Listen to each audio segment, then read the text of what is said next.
Hello, everybody, and welcome back to another episode of Extra Time, the U.S. Men's National Team Soccer Podcast. I'm Tim. The previous episode that we did, Ryan broke down his projections. We talked a little bit about the group stages. I know that my audio wasn't the best, so hoping that we fixed that. I forgot to adjust microphone settings from when we had the fam in town, and we were all kind of gathered around and just had that conversation, and so gain was a little too high, got a little too crackly and poppy. So we got Ryan's projections out there. I want to take a second, give you guys some more content. I'm going to go through the groups. I'm going to give my breakdown, talk about a couple of things that I've been hearing, just give my take on a few different things, kind of walk through some of the pictures and stuff that I have, and give my projections for the World Cup, because this is the time. This is what everybody's looking for, so stick around.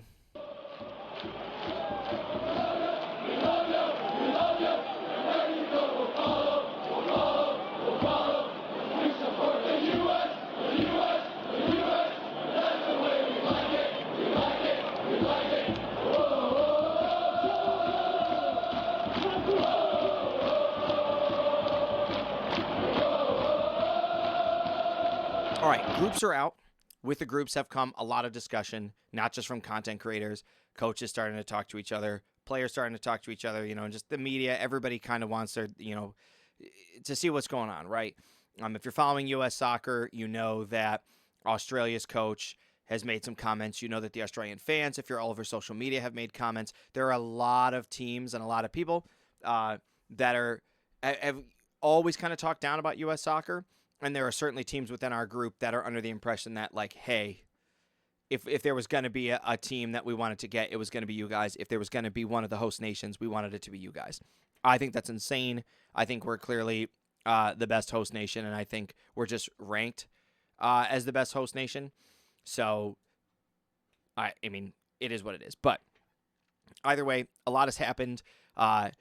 The matches now have all been picked, and like the venues are getting assigned, and tickets are coming out, and tickets is its whole other debacle. I've looked into getting tickets to previous World Cups when they were in other nations, and they haven't been as expensive as they are right now. And it is insane to me to think that as a host nation, right? I'm coming from the perspective of I'm in the host country, that it's going to be more expensive for me to attend a World Cup game in my home country than it would be for me to have flown to South Africa, to have flown to Korea, to have flown to Russia to watch a World Cup. So anyway, that's neither here nor there. So the groups are out. Let's take a moment here. Let's take some time. Let's go through the groups and let's see what we got going on here. And let's give a breakdown and have a little chat about where we think things are going to go. I know Ryan's already done it. Audio issues and stuff that were in there. I'm really hoping that my audio issues aren't too bad. I'm even like keeping the microphone a little bit further away from my mouth just because I don't need the crackling and popping. So let's take a look at these groups and let's dive in. I said it before. I'm going to say it again. I think Group A is one of the closest groups that was drawn in this tournament. While, yes, there's going to be a big advantage with having there be third-place teams that get in, I do think that depending on the group, it doesn't necessarily make it feel any better. So there's two different ways you could look at Group A. You could look at Group A in this manner of it's going to be really tight.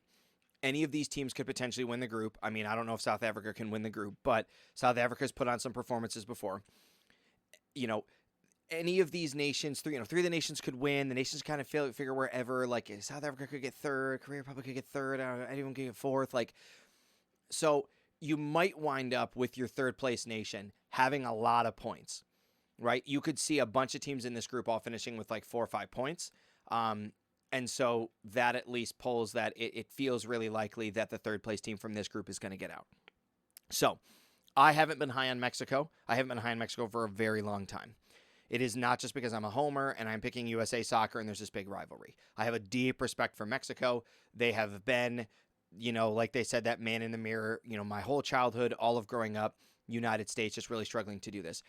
The Mexico has been in a slump for this entire World Cup qualifying cycle. American media is trying to convince us that Mexico is on this surge because, it's really actually only been since they beat us in the Gold Cup that things have been kind of on the down, the downward spiral. We played like a C team in the Gold Cup. Mexico didn't really beat anybody in the Gold Cup. The Gold Cup's also not a great standard because if you were like, Tim, the United States won the Gold Cup, it wouldn't impact my World Cup projections on us at all, right? If we did well in Copa America, that would change things. So, with this being said, I think that the UEFA team is going to be one of the strongest teams in this group. I think it's going to be Denmark. It's either Denmark or Ireland. I have Denmark picked to come out of this group. I actually think Denmark is going to win this group, and I think the Korea Republic is going to finish in second. Right, they have a really high-quality team. Asian teams always show up in this tournament, especially the East Asian nations like Korea, like Japan.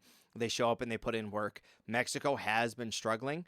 I wouldn't be surprised if Mexico dropped a point to South Africa, if they lost a game to Korea Republic, if they lost a game to Denmark. So I think Mexico is going to be hard-pressed. I could see Mexico finishing this group with just 1 point. I could see Mexico struggling with 3. I have Mexico with 4 points. I have them beating South Africa. I have them tying Korea Republic. I have Denmark winning this group, Korea Republic in second, and Mexico in third. And when we see the bracket that I've shown, that I drew up, yeah, I personally drew it, so it's going to be kind of gross. It'll make more sense. But I wanted to go group by group just so that we could see it before we kind of dove into that. Group B with Canada, another playoff nation, Qatar, and Switzerland. So this one feels a little bit more clear-cut. I really don't think Canada was given a draw that they couldn't handle, especially, I will say this. When you look at the third-place nations, 3 points is not going to be enough. I do think that 4 points will be. I think that, for the most part, almost every nation, as I was kind of doing simulations and projections, that's my dog. He got into a bunch of food upstairs, and I was hacking it up. When we did a bunch of the projections, 4 points is the key. 3 could still get you in. 4 was almost a lock, right? And so if you have pretty good goal differential, right, and you're not getting blown out in your matches, right? Like you lose a game, a couple games close, right? So you lose a game 1-0, you win a game and you draw a game and you get those 4 points. You're probably going to go through as a third-place nation. So Canada should beat Qatar. They need to be able to find a point against Italy and Switzerland. That's going to be tough. Spoiler alert, I'm picking Italy. But Northern Republic of Ireland, good team. Wales, good team. Bosnia-Herzegovina, good team. If Italy shows up and takes care of business, Italy should be the favorite in this. They're the highest-ranked nation. My gosh, are they going to fail to qualify for the World Cup for the umpteenth time in a row? I think it's the third. They could. That very well could be a thing that happens. I'm not imagining that it's going to be. I see Italy coming out of this. Just like with my previous UEFA group, I think UEFA is very stacked. I think it's very strong. Yes, FIFA rankings are a thing. I do see Italy winning this group, and I have Switzerland finishing the group in second. Switzerland has always been a very strong team. They're a team that actually qualified out of the European thing. And honestly, I could see Switzerland winning this group. Right? Switzerland did outright qualify. Italy are the team in the playoff. So I know it feels weird to have Italy finishing in first, knowing that Italy didn't make the cut and Switzerland just openly did, but that's where I have it. I think Qatar is going to struggle to win a game. I think if they do manage to win a game, it will be against Canada. I don't think they'll sneak points out against any of the other teams. I think the onus is going to be on Canada to not just beat Qatar, but to get a point out of the Italy and Switzerland game. Now, don't get me wrong. I have a lot of respect for Canada. Canada's team is a solid team, right? This was a team that when Canada was doing great, I was, very pessimistic and I was a negative Nancy. And I was like, I just don't see it. I don't know what we got going on. I think Jesse Marsch, coaching that team, he's going to have to keep his cool. He's going to have to keep the guys in their cool. They're going to need Alphonso Davies back. They're going to need Buchanan to be playing up top. They're going to need a lot of their players all in there. But when those players are there, those players are fantastic. And they have a really high-quality squad. Can they get points out of these games? Yes. Is it going to be hard? Yes. But I do think that Canada could figure that out. I do have Canada as a third-place team in this group. And because of tiebreakers, and again, the tiebreakers were on random scores and fixtures that this thing did, right? It's really anybody's game. Canada only wound up with 3 points in this group, and Canada did get knocked out. Group C. This is another group that I think is really, really difficult. And if we were in the old World Cup qualifying from out of groups, I think this would be one of the more talked about groups because Scotland is not a team to mess around with. If you haven't seen the highlights to their winning in, you got to go see it. Morocco, very high quality team. We saw them making the semifinals in the last tournament. And then Brazil is Brazil. You wear the jerseys, you come out on the field. They have that style of soccer. They're what most casual fans think of when you think of soccer, right? Like, here's Brazil. Has Brazil been the Brazil of old in the last 3 World Cups? Not really. And I don't necessarily think that that's a shot against Brazil. I think the rest of the world is figuring it out, and soccer is growing overall as money spreads around the globe, as more players are able to play in Premier Leagues, and you start to see these teams performing. I think we're only going to see more of that with this expanded format. That being said, in this group, I have Morocco winning the group. I have Brazil finishing in second. I'm almost positive. And I have Scotland finishing in third. I do believe, if I could go back and pull my projection, which they didn't save, I have Brazil and Morocco tying their game against each other. So the only way I have Morocco winning this is on some kind of weird goal differential. That makes this group a pretty solid toss-up. Scotland, they're going to play with heart. They're going to play with passion. Their fans are going to travel well. Scotland could get a result against either one of those teams. And if Scotland picks up a result against Morocco or against Brazil, this group is going to be insane. I don't see Haiti picking up a result against any of these teams. I think if Haiti was in it, like for instance, if Haiti was in a group with Qatar, if Haiti got in a group with, they wouldn't have been able to get in one with Curacao. Maybe like in Egypt, who's slumping, maybe like in Iran, even some of these African nations coming in, like Jordan's pretty good, but even like in a Group J, I think maybe we could see Haiti getting some points, but just in this group, we're not going to see it. That brings us to the United States group. Now, when the draw happens, everybody kind of goes at this thing, and you see Australia get drawn. You think about everything you know about Australia, and you're just like, yo, we got this, right? We needed one team to get drawn that we were pretty sure we were going to beat, okay? The flip side to this is we're actually really closely knit when it comes to rankings. If you believe the United States is the standout group, right? And the way that I look at FIFA rankings is the closer you get to number 1, the bigger the gap is between the teams. I really do think that when you look at Spain, Argentina, Germany, England, Portugal, and that fall off from them to even where we're at in the 15th spot is huge. It's even bigger when you start looking at the 20th ranked team to the 30th ranked team. That being said, Paraguay through the rest of them, they're all in that gap. 23rd, I believe, all the way down through high 30s, low 40s, somewhere in there. I can't remember where Turkey and them are ranked. The spoiler is I've picked Turkey to get out of this. I know a lot of people have. Romania is a good side. Slovakia is a good side. I don't know about Kosovo, but Romania could. I think the winner of the Turkey-Romania game is going to be the team that wins this group, but it's qualifying. It's one game. Anything can happen. Players get hurt. Players are sick. You have to travel. It's funny. And customs goes weird, and you get delayed. Anything can happen. So, that being said, the United States is traveling the least out of a lot of these nations, right? We're going Seattle, LA, Seattle. That's really not that bad as far as that stuff. Things that I've heard that you got to take into consideration, we're playing on the West Coast. It's a lot cooler. The climate's a lot more mild out there. We're not going to have to deal with a lot of the heat and humidity. Australia is very excited. Coach is talking a lot of smack. Paraguay is very excited. It can be a benefit. You can make the argument it's a benefit that we played these 3 teams. You can make the argument that it's a downside that we played these 3 teams. My high school coach in soccer used to tell us all the time, it is very difficult to beat a team 3 times in a row. Okay? I know this will not be the 3rd time that we've played them, but his point was, it's very difficult to continue to beat a team within the same season, within the same stretch of time. Because, one, statistically, it's just not very likely. Someone's bound to have a day, and the more you play somebody, the more they figure you out. So this group is going to be very much, what did we learn from our previous matches, right? And what did we figure out? The reason I have the United States winning this group is because I think we were putting on a performance against these teams without even playing our best players. And I think Paraguay and Australia were much closer to playing their A teams than we were. We were actually closer to playing our C teams than we were our A teams in these matches. So I think we put all these guys on the field. You put them in front of a home crowd. You get everybody fired up and excited.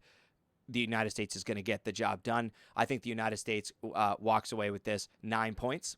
In my projection, I might have had us with 7 because that last game if you've already handled your business in the first two, do we take the route of maybe trying to play some other guys, and do we wind up with like a 1-1 or a goalless draw against a team that's like throwing everything at us? It's tough to tell. I don't know. I do think that like all the other games are going to be fantastic. Australia, Paraguay, and Turkey. That whole thing could be a toss-up. Anybody could finish anywhere. I do have in this group. I almost want to say it was almost in the exact order that they're listed. I have the United States winning. I have Paraguay finishing in second, and then I had Turkey finishing in third. I don't know, as I'm looking ahead, I do believe that I had Turkey getting out of the group as the third place. It could be actually it could have been Paraguay as third place. I think I might have had Turkey in second. But we'll see when the group goes. I can't remember where each of the matches were. Group E, right? Germany's got to be loving this, right? Ecuador, fantastic team. If there was if UEFA is the hardest group to qualify out of because of the quality of teams, the next hardest group is going to be CONMEBOL. Now, I personally think CONMEBOL is harder to qualify out of because of the way that the groups are done in UEFA compared to CONMEBOL. When you just put all these teams together and go, you're going to have at it, and you're seeing like Brazil finishing in fifth, right? And you just see the stack up. That's way different than UEFA qualifying, right? You got like England and Germany. It's almost like a mini World Cup for them. Like they're all the heads of these groups, and there's like one other kind of okay team. And then you see like countries that most of us wouldn't even be able to point to on a map and hadn't even heard of. So qualifying is certainly much harder, in my opinion, in CONMEBOL. I know that a lot of people believe it's UEFA, but that being said, that gives Ecuador a pretty strong advantage here. Germany, they've been up and down in the last couple of World Cups. This is going to be their opportunity to come back in and say, have they figured it out? Have they gotten it together? Like, where are they at as a club? I personally think Germany's going to struggle. Like, they're still going to be Germany. They're still going to put some performances in, but they're either going to hit the ground running or they're going to be off to a rocky start. So I had Germany winning this group. Yes, hold on. Because I got to see. Because I had... Yes. No, I don't. I have Ecuador winning this group, and I have Germany finishing in second, with the Ivory Coast in third. I'm not sure Curacao is going to score a goal, let alone win the game. So, on to Group F. Group F with the Netherlands, Japan, another UEFA qualifier, and Tunisia. Outside of the Netherlands, all these other teams, very high-quality teams, they're all going to be in the running together. Second and third are going to be a toss-up. This is going to be a fantastic group to watch. That is the other nice part about third-place teams getting in, is it's going to make every single game absolutely electric. Whereas before, you did wind up with groups where they got to these final games and the result didn't matter. Like yes, it's very infrequently that it doesn't matter at all. Like sometimes it mattered first, seconds, but there were tons of moments where it was like the final day, it was like a Netherlands playing in England, and they both had 6 points and the other two teams had 0. And the game didn't matter at all. Right? That's not going to be the case anymore. Now you're always going to be live. You're always going to have to give it your all. The fans are always going to be in there. It's going to be really, really, really great. I picked Sweden to come out of this group. I know Ukraine's the favored one. Poland is not anybody to shake stick at either. I have Sweden coming out of this qualifier. I have the Netherlands winning this group. I believe I have Japan in second place. Then I have Sweden. Then I have Tunisia. So in the exact order that it's in, Netherlands definitely has a chip on their shoulder. They need to figure out how to get this together. They need to just come in, guns blazing and really go after this thing. They need to just get back to the knockout. And then, yes, they got past us. Continue that run if they're going to be able to, go back to the Netherlands of old. Group G, Belgium. Belgium, a team that most people consistently undervalue and maybe don't know necessarily a lot about. When you think about them, when you're thinking about powerhouses and teams that are ranked in the world, even when my friend, when we were in Vegas, my buddy James was like, okay, so you're not all about soccer. I'm educating him on the World Cup, and he's just I don't even know some of these teams. He's looking at FIFA rankings, and he's like, can you tell me the teams that are ranked in the world? And I was like, sure. And so I started running through the list from memory. And I got 9 of the 10 teams from the top 10. And I just like sat there for a second, and he was like, I never would have guessed this. And I was like, who is it? And I was like, oh, yeah, that's right, Belgium. And he was like, yeah, like that's like not a soccer, that doesn't come to me as a soccer nation. And so, yeah, like Belgium. When you look at the rest of this group, if you're following the Arab Cup right now, Egypt is struggling in this cup. I think that's what they're in. I could be like completely insane. I was almost positive that's what I was watching, that it was like some, like FIFA's got like some kind of like Arab Cup and they're all broken into different things. I mean, hopefully I'm not crazy, but Egypt was struggling in that one. And Jordan was actually putting on a performance. It's 6 points and 2 wins the last time that I checked. So Egypt's either going to get it together or they're not. I think in this projection, I do have Egypt figuring it out. I think I have it going. I think it's Belgium, and then I have Iran, and then I have Egypt, Belgium, Iran, and Egypt, with New Zealand just kind of like hanging out in there. I really wouldn't be surprised, though, if Egypt just didn't get out of this group. In the current state that they're in the performance that they're in right now, I would not be surprised if New Zealand was able to squeak out that third. And in that case, if New Zealand is just able to squeak points against Iran, right? You might lose to Belgium. Can you beat Egypt?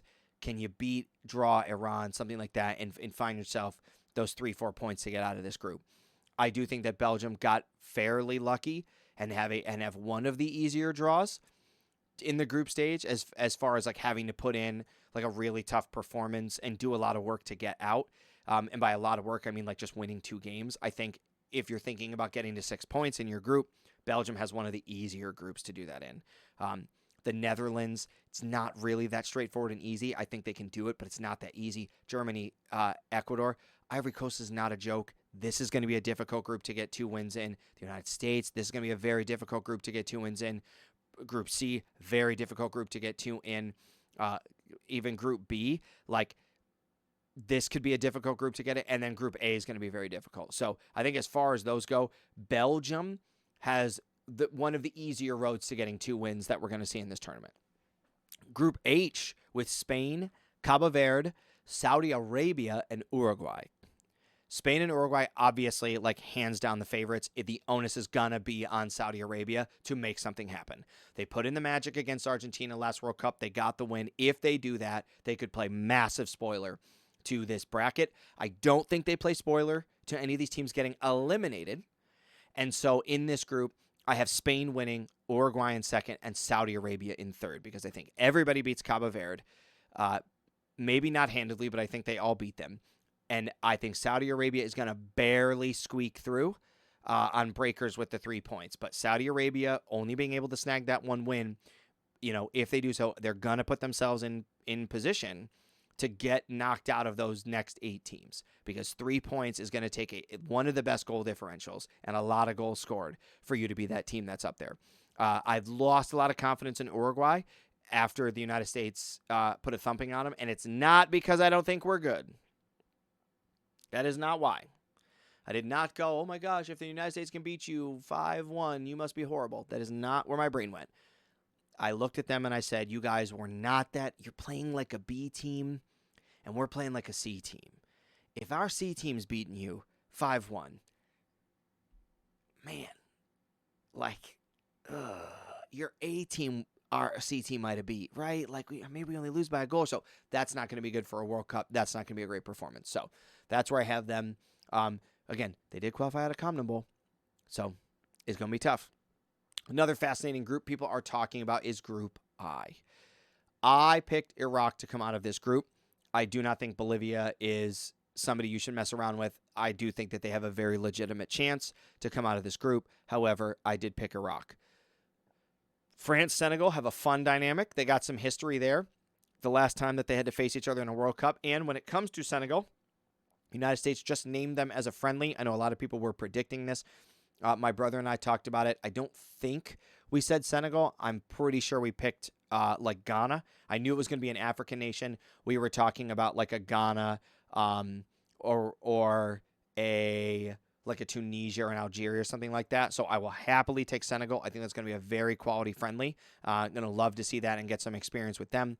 France, looking to make a repeat run. Again, I'm very adamant. I do believe that France, if they were not sick, if they had all not gotten the flu, France would have handedly won the last World Cup. I thought that they outclassed Argentina from just a player's perspective. In even the matches that you watch, like as I'm watching the games unfold, group stage knockout round, I'm like, yes, Argentina's winning. France is hammering people. France was just like an arm and a leg better than every team that they played against. They haven't lost that much talent. I think France is going to be one of the teams to beat and contend with in this tournament, and I wouldn't be surprised if they won it. Norway, I think, is going to be a real dark horse in this. Tournaments that are close come down to chances. And if we're talking about the smallest of percentage points, right? We're not talking about a whole season. We're not saying if these groups played 20 games against each other, where would they wind up finishing? Everybody's got one game. That means the smallest of percentage points make the difference. When you have a striker like Erling Haaland, who needs one chance to score one goal, and games could very well be one-goal games, that gives Norway such a massive advantage in this group compared to some of the other teams. Iraq might be a better whole team. Senegal might be a better whole team. The difference might come up front. And Norway certainly has that diamond in the rough in Erling Haaland. So I have France winning this group. I have Norway finishing in second. And awkwardly, I don't think, as I'm looking ahead to my bracket, I actually don't think either one of the other two teams got out. I don't think Senegal or Iraq got out based on breakers when I'm looking at it. I did it all by flags, so I'm like looking at the flags. Nope, Iraq did not get out, and Senegal did not get out. So however my tiebreakers went, neither one of neither one of those teams got out of this group. The next easiest path, or maybe the easiest path out of their group, is going to come to the former World Cup champions in Argentina. Algeria, Austria, and Jordan. That's not, I don't know about you guys. I don't know much about any of those teams, right? I know we've played against an Algeria. I know where they're located. I don't have any idea if they're going to be any tougher to beat than Austria, right? Austria qualified out of UEFA. I think that they were in a group with one of the other qualifying nations, so they clearly were better than like a Wales or an Italy or somebody else. So they're not anybody that, you want to take lightly. It's a World Cup. You don't take anybody lightly. And Jordan's currently dominating in the cup that they're playing in. So, if Argentina comes out asleep again, do they lose a game and does this group get interesting? Yeah, if that happens. I think Argentina cleans up with 9 points. Knowing what I know right now, I probably would have had Jordan coming out of this group in third. I do have, I believe, Austria finishing in second and Algeria as the third place team. Feels like a mistake after reading what I'm reading and seeing what I'm seeing with the team from Jordan. I think Jordan could easily finish in third, if not second place in this group. Kind of crazy. But we'll have to keep our eyes on that one and continue to follow that up. Two groups left. Expanded format. More soccer, more to talk about. Way more fun. Group K. Portugal. Then we have, oh my goodness, Jamaica. I forgot who Jamaica was playing. And I don't know why this is. I can't remember what NCL is. And then I know it's the Democratic Republic of Congo. And I have Congo coming through. I cannot remember for the life of me who Jamaica is supposed to be playing.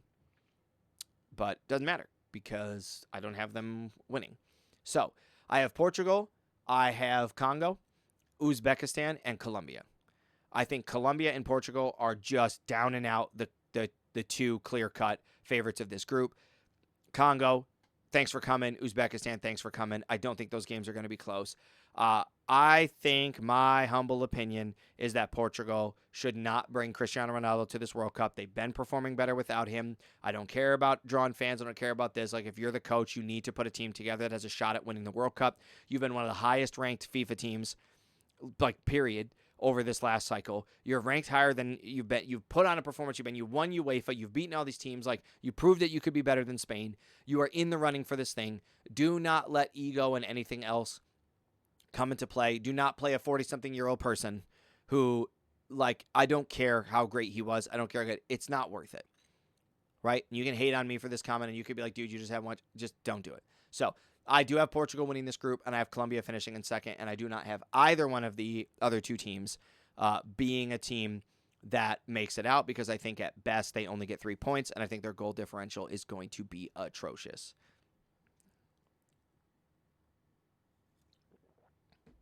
The comment everybody's been making, is it coming home? Is the World Cup coming home? If there was another team that I was going to root for outside of the United States, it would be England.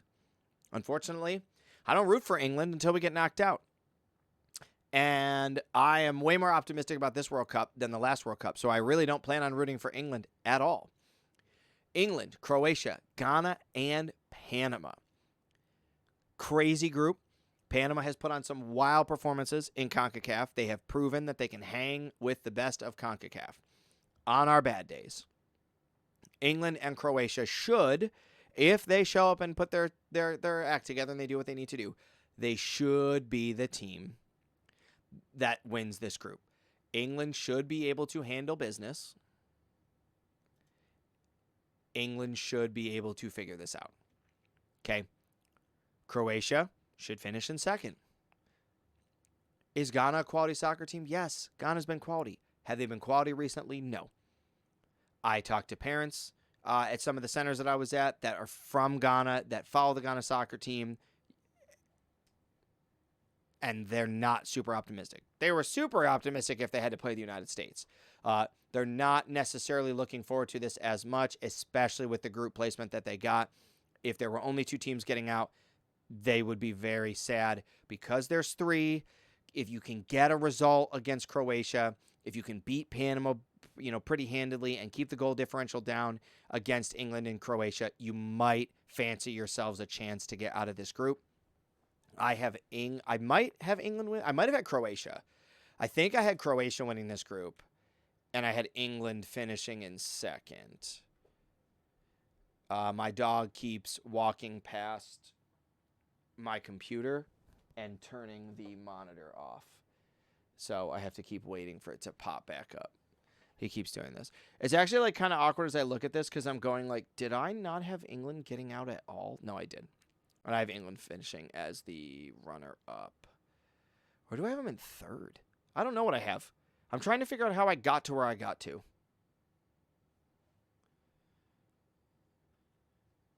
I'm going to have to try to figure this out, because I'm not really sure what it would take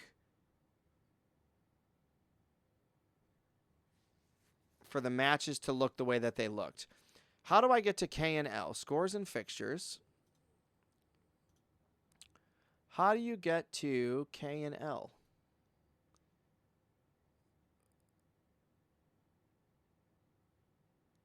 What is this? 2K, 2L.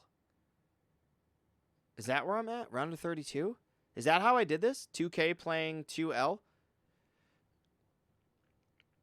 I think that's how it happened, because I think I have England and Portugal both finishing second in the groups. Yeah, that's exactly what happened. Okay, so I'm not crazy. All right, so now let's go to this. Let's go to this, huh? So, this is my fun hand-drawn bracket. That's what I do every single time the group comes. I love flags. I've loved flags ever since I was a kid. I played head-on soccer for Super Nintendo, and all of the countries were there with their flags, and so the only way that you knew the countries was by the flags. Like, they were still, labeled, so like still the name, but like, humans are visual learners, so I got to see all these countries with their flags, and we played the game our whole childhood. Like, I still play the game. The game is fantastic. So I'm just really super familiar with it, and flags have always been cool. At the State University where I grew up at the Student Union Center, they had all these flags from all over the world, and so we would go up there. We would love walking up there with our dad and climbing on all the rock walls and stuff, and we would go in there, and we would get a chance to look at the flags, and it was cool to be, an 8-9-year-old kid on a college campus naming all these flags while all the college students were like, I have never heard of any of these places before in my entire life. So as we go through it and we try to break this thing down, you're going to see over at the top. So the first match we're going to have is we have Ecuador versus Scotland. And I have Ecuador taking that game down. I have France playing Sweden, another fantastic game with France on their way through. I have South Korea taking on Switzerland, with Switzerland getting through that game. The Netherlands playing Morocco, with Morocco getting through. I think that Morocco has a very interesting path, and I think that Morocco is going to have one of the harder runs to the cup if they want to make a deep run. Their group is not easy, having played Brazil and having played Scotland. If they manage to get out of their group, really, whether it's in first or second, I think actually it might have even had them winning. It doesn't matter. I mean, Brazil's opening up against a Japan, right? The other person in that group is potentially opening up against the Netherlands. So, like, the path isn't necessarily easy for them. And if you're in the third place spot, you're probably playing in Ecuador. So, it's not great. You're going to be facing France either way. You're looking at Germany shortly in the group after that. One of the things you'll notice about the entire round of 32 is that, yes, there are still some really great games. For the most part, it's like a pretty rudimentary, let's just get ourselves seated. Let's get one last game to just eliminate all the people who don't deserve to be here. Then we're going to get to the tournament. Because, man, when you get into this round of 16, there's like one or two games where you're going, man, that team got real lucky that they didn't have to play anybody. Because everybody else, that's where the punches start getting thrown. This is where the heavyweights show up. This is when life starts getting absolutely crazy. And the matches are going to be so, so exciting. So, obviously, since I've laid this whole thing out, you've already seen where I've gotten all of these teams. So you already see who I have my winner picked. There's not like some kind of big surprise. It popped up on there. You could look at it. You might not even be watching the video anymore at this point. You might have just looked at it and been like, I don't care what this guy's got to say. I already saw his picks. I think they're dumb. Or, oh, he did everybody else or whatever, and walked off. What I think is interesting, and the reason I made a lot of my decisions is as you track some of these teams back to their group stage, some of them have significantly easier games than other nations. Morocco's are very difficult, right? Portugal's very difficult. Spain, arguably not that difficult. Do I think that the United States is not a good team? No. I think if you're looking from a FIFA ranking stance, Spain's going to walk out of their group, who is like arguably like an group. Like you got Uruguay. Okay, everybody else is not really there. You're playing in Austria. Okay, should be able to handle Austria. From there, okay, Portugal, that's going to be a tough game. Okay, yep, we can play Portugal. It's Belgium or the United States. I think both of those teams for a Spain should be thinking, it's pretty, we should get this one. Then, okay, now we're going to play a France. Now we have the semifinal and the final to get there. Significantly more different than a Morocco, who could wind up playing Brazil, could wind up playing a Germany, could wind up playing a Netherlands, could wind up playing a France. Like, there are so many more matches for them. A Portugal, whose group is not necessarily like, right out of the group, playing in England, playing a Spain. If they beat that game, they're going to play a France. So some of these teams, when they come out, that's what affected a lot of my choices. I looked at teams going, if I think you're about a 50-50 split, which one of you is going to be less banged up from your previous games, right? We're talking the smallest of percentage points here. I think Argentina has got a pretty decent route all the way through. I wound up somehow in my bracket having like a Turkey playing Iran, right? And then the winner of that going into the round of 16. So then you wind up with like an Argentina playing Iran or Turkey, which is Turkey A now. So that could be pretty straightforward. I mean, now you're looking at Argentina going, if I beat an Uruguay, I almost have a walk through to the quarterfinals, maybe even through to the semifinals, stuff like that. So this is kind of what I have going down. I don't think England's going to beat a Portugal just because of what happened in the Euros. I also want to make this disclaimer.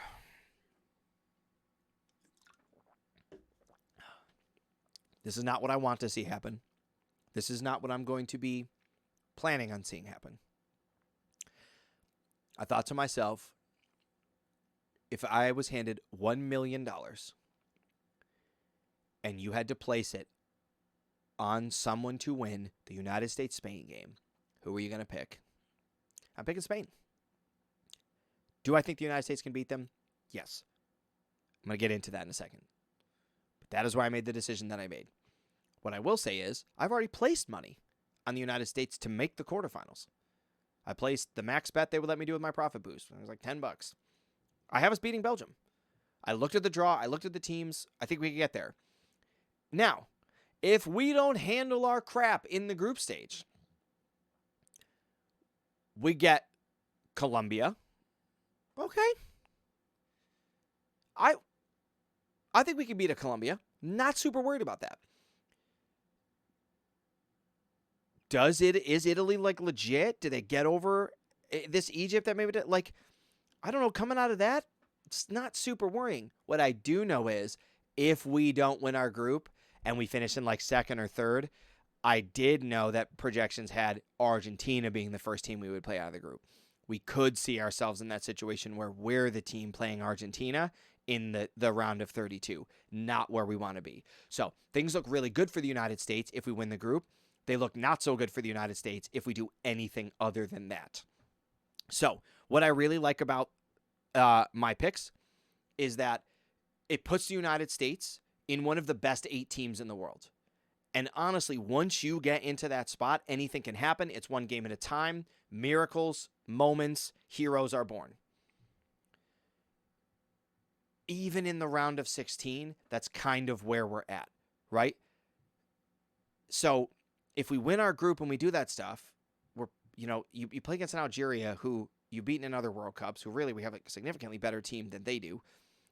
Now you're sitting here with like a Belgium. We've been in matches. I've got PTSD from our last Belgium match, but that's okay. Can we put ourselves in a position where we have given ourselves an opportunity to win this thing at home, right? It doesn't mean the odds are going to be in our favor. It doesn't mean that it's statistically likely. It doesn't mean any of those things. But once you get yourself down, you're one of the top 8 teams. It's one moment at a time. It's one game at a time. It's one goal at a time. And you might lose the 99 other games you play. If the United States gets themselves in a situation where they're playing Spain and they just got to win one game, we have competed with the best of Europe before. We have held England to draws multiple times. We have put ourselves in positions where we've outclassed and outplayed it. It can be done. We got to show up. We got to be healthy. We got to be able to make it happen. My brother took that stance and said, well, if we could beat this team, then why couldn't we beat anybody? So why should I not just pick them to win the whole thing? I share that. This is just if I had to put money on the line. I feel bad picking Spain to win, knowing that they're the favorite. I do think that it's the winner of the Spain-France game is the team that's going to win. So if this is what shows up, and this is the order the teams come in on this side of the bracket, I think whoever wins on this left side of the bracket is going to be the team that wins the World Cup. And yes, that even means us. So if we beat Spain and then we beat France, we're beating Argentina. I don't see the United States winning these games, making the final, and playing in New York on home soil and not having that be the extra boost that they need to get them over the finish line. Now we got to get there, and we got to do all the things that we need to do to get ourselves there. But that's what I have.